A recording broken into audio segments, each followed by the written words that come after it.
তো হ্যালো সবাইকে, good morning. আশা করছি তোমরা সবাই খুব ভালো আছো। আমি স্টিল রাস্তা দিয়ে ভিডিওটা করছি কারণ আমি আর সময় পাইনি সেই কারণে। আর আজকে যাচ্ছি আমি মেহেন্দি পড়াতে, চন্দননগরে আমার লোকেশন আছে। আর বাইরে এটা আমার নতুন সানগ্লাস, কি দারুণ লাগছে না, আজকে উদ্বোধন হলো। এটা আমার বার্থডেতে কি গিফটস ছিল, তো সেই জন্য কথা বলতে বলতে হাঁপিয়ে যাচ্ছি। যা গরম দিয়েছে তা হবে না। চলো দেখতে থাকো আজকে সারাদিনে কি হয়, কি ডিজাইন পড়াই। আমি জানি না আমার কথা শোনা যাচ্ছে কিনা, তো এখন রাখছি, টাটা। তো উঠে পড়েছি। আর যেহেতু চন্দননগরে আমার লোকেশন, তো আমি মানকুণ্ডুটি বলছি কেন, চন্দননগরে যাবো। মাথা কাজ করছে না আমার, বড়িফাটি যাবো। তো সেই কারণে দেখা যাক এবার আমার রয়েছে 11:30টার ট্রেন, শিয়ালদা বর্ধমান লোকাল, তো সেটা দিয়ে যাবো। চলো এবার আমি স্টেশনে এসে জাস্ট বসে আছি। এমনই কপাল, ঠিক আছে, ঠিক এই কারণে আমি ঠাকুর দেবতাকে পছন্দ করি না, ঠাকুর দেবতাও আমাকে পছন্দ করে না।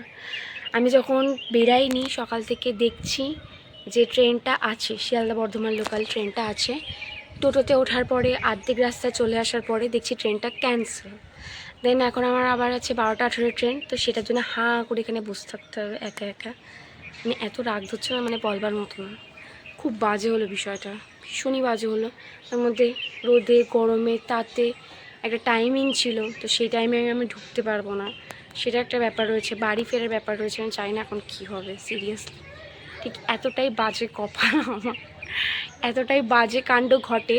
মানে যে কটা ডেটে আমার মেহেন্দি বুকিং থাকে, এমন হয় না যে আমি সুন্দর করে ভালোভাবে গিয়ে পৌঁছাতে পেরেছি। আজ এখন শুরুতে এরকম হলো, দেখা যাক সারাদিন কপালে দুর্ভোগটা কি থাকে, তো সব শেয়ার করব, তোমরা দেখতে থাকো। তো আমি এখানে যে ট্রেনটা ধরবো ভেবেছিলাম, পরপর দেখছি ট্রেন পুরো ক্যান্সেল। বললাম না আজকে আমার কপালে দুর্ভোগ ভালো মতনই আছে, যেখানে আমার 1টার মধ্যে ঢুকে যাওয়ার কথা সেখানে 1টা 4-এ ট্রেন রয়েছে। ভাবা যায়, ব্রাইট পড়বে, আরও অনেক কেউ পড়বে, আমার পুরো বাঁশ লেগে গেল। সিরিয়াস সত্যি কিছু বলার মতো না, এত রাত হচ্ছে না, কিছু বলবার মতো না। আজকে প্রথমত সানডে, এতটাই বাজে অবস্থা, 1টায় ঢুকে যাওয়ার কথা, 1টা 6 বেজে গেছে, ট্রেন আসার নাম নেই। লাইক সিরিয়াসলি ভাই, মেহেন্দি পরিয়ে কি আমি উড়ে বাড়ি আসবো? এগুলো কেন বোঝে না, বুঝতে পারছি না। অনেক মানুষ রয়েছে যে তাদের ইমার্জেন্সি আছে, কি করবো এখন? মানে পুরো বাস হয়ে গেল, লিটারালি বাস হয়ে গেল। এতক্ষণ বাদে আমাদের কুলাঙ্গা ট্রেন ঢুকছে, এতক্ষণ বাদে 1টা 20 প্রায় বেজে গেছে। যা তো একবার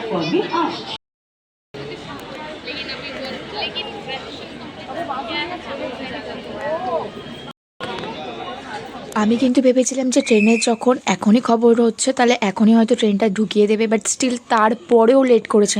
মানে আমি শুধু ভাবছিলাম যে আমি আদেও কাজটা কমপ্লিট করে বাড়ি আসতে পারবো তো। মাত্র নামলাম মানকুণ্ডুতে, এখন হাঁটতে হাঁটতে যাবো যেখানে বললো একটা লোকেশন, তো সেইখানে যাব। আমার অবস্থা টোটালি খারাপ, আমি যে কী কষ্টে নামলাম সেটা আমিই জানি। আমি বেরাচ্ছিলাম, আমার ব্যাগ বেরাচ্ছিলো না, আবার আমার ব্যাগ বেরোচ্ছিল, আমি বেরাচ্ছিলাম না। খুব বাজে অবস্থা হয়ে গেছে আমার আজকে, জানি না এবার কী হবে। আর সারাদিনে কি অপেক্ষা করছে আমার জন্য, ওয়াও সারপ্রাইজ, সেটাই দেখার। কার মুখ দেখেছে উঠেছিলাম সেটা আর মনে করতে পারছি না। চলো দেখতে থাকো। তো আমি এতক্ষণ বাদে একটা টোটো পেয়েছি, হ্যাঁ, আর কেউ যেতে চাইছিল না, তার যাচ্ছে, এটা আমার অনেক কপাল। মানে এখন যাবো, গিয়ে একটুখানি খাবার কিনে নেবো, তারপরে যাবো। আমার অবস্থা যে আস্তে আস্তেই খারাপ, এখনও তো কিছুই হলো না, তারপরে কী হবে আমি সত্যি জানি না। সিরিয়াসলি ভালো লাগছে আমার। এই জাস্ট মাত্র খাওয়া দাওয়া হলো, দেন ফার্স্টে দিদিটার বোন পড়বে, তাহলে আমি ঠিক আছে তাহলে।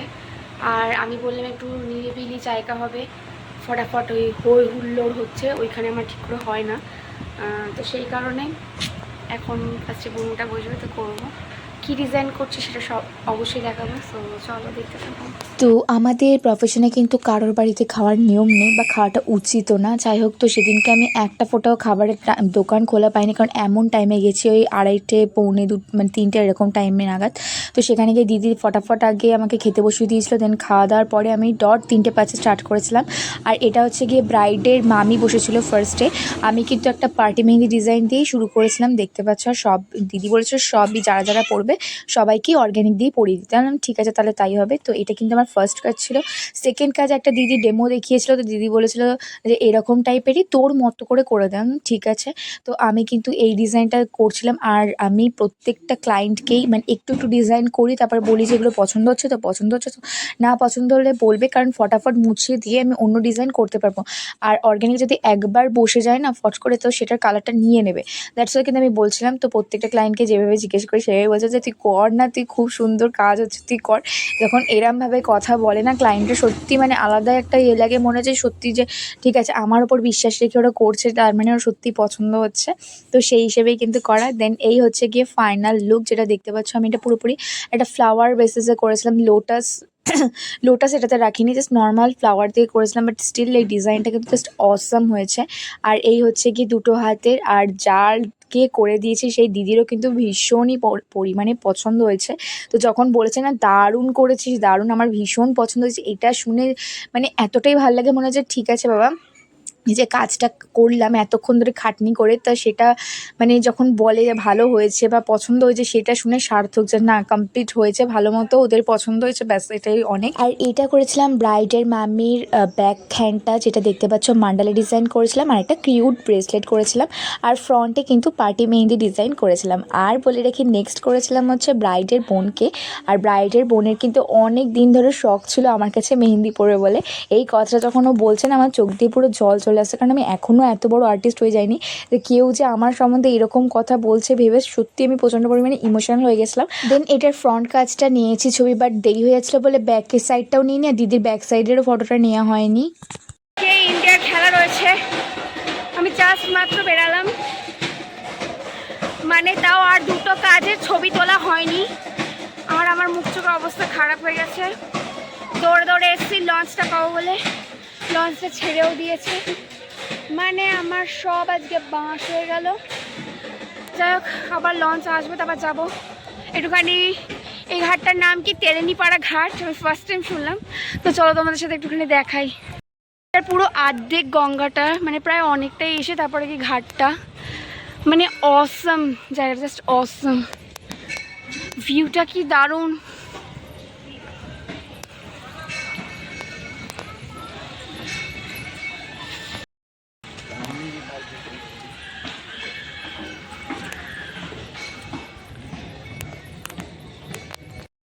তো আমি জাস্ট মাত্র শ্যামনগরে নামলাম।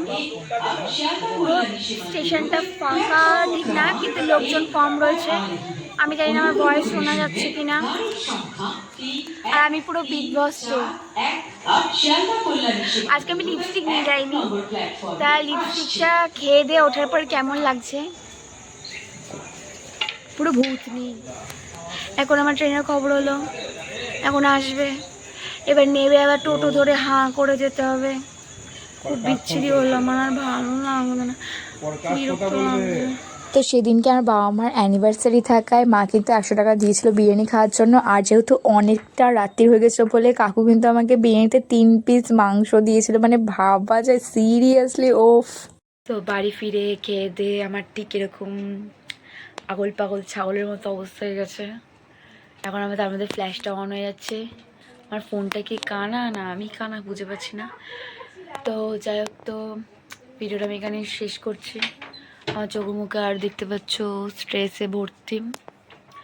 সো যাই হোক, তো এই ছিল আজকে ভিডিওটা। কেমন লাগলো তোমরা জানিও। দেখা হচ্ছে একটা নেক্সট ভিডিওতে।